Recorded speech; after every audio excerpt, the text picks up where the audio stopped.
NATO bersiap untuk latihan nuklir di tengah kecemasan akan ancaman Putin. Namun sebelum itu kami ingatkan untuk penonton setia Kompas Militer agar menonton video ini sampai akhir dan tidak terjadi selisih paham.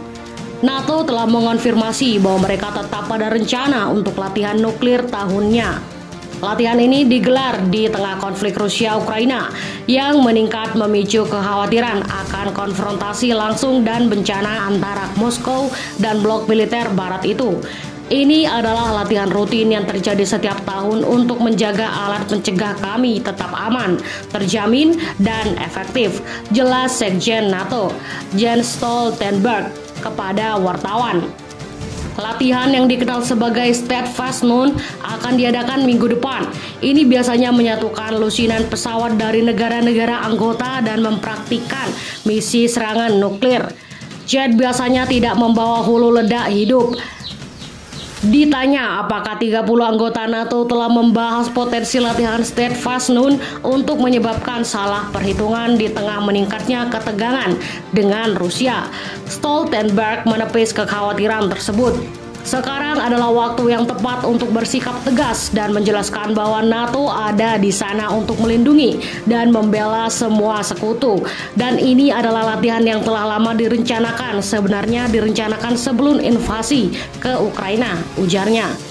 Stoltenberg menambahkan bahwa latihan itu akan mengirim sinyal yang sangat salah jika NATO membatalkan latihan nuklir karena krisis Ukraina.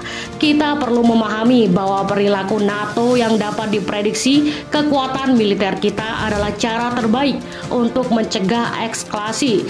Kami ada di sana untuk menjaga perdamaian, untuk mencegah eskalasi dan mencegah serangan apapun terhadap negara-negara sekutu NATO, katanya. Jadi, jika kita sekarang menciptakan alasan untuk kesalahpahaman, kesalahan perhitungan di Moskow tentang kesediaan kita untuk melindungi dan membela semua sekutu, kita akan meningkatkan risiko eskalasi. Dan itulah hal terakhir yang akan kita lakukan, imbuhnya. Stoltenberg mengatakan kesiapan NATO untuk mempertahankan diri dari serangan apapun menghalangi ancaman nuklir. Ini penting sebelum invasi ke Ukraina, menjadi lebih penting setelahnya, paling tidak mengingat retorika nuklir dari Presiden Putin dan dari Rusia, tambahnya.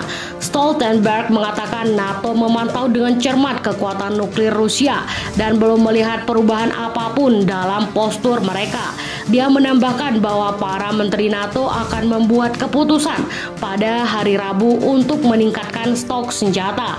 Laporan media dalam beberapa pekan terakhir telah mengidentifikasikan bahwa anggota blok tersebut berjuang untuk mendapatkan senjata cukup cepat karena bantuan ke Ukraina menghabiskan persediaan mereka.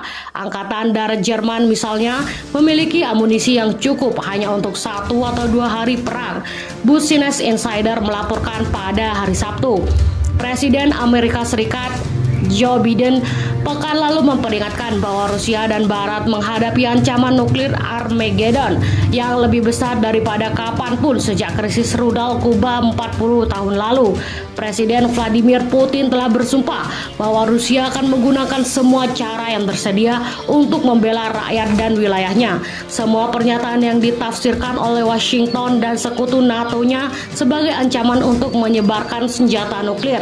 Pekan lalu Presiden Ukraina Vladimir Zelensky menuntut agar NATO melakukan serangan pencegahan di Rusia untuk mencegah penggunaan senjata nuklir. Setelah Moskow menuduhnya mencoba memicu Perang Dunia Ketiga, Zelensky membantah pernyataan itu, mengklaim bahwa itu adalah salah diterjemahkan dan dia benar-benar bermaksud mengatakan sanksi pencegahan, bukan serangan pencegahan.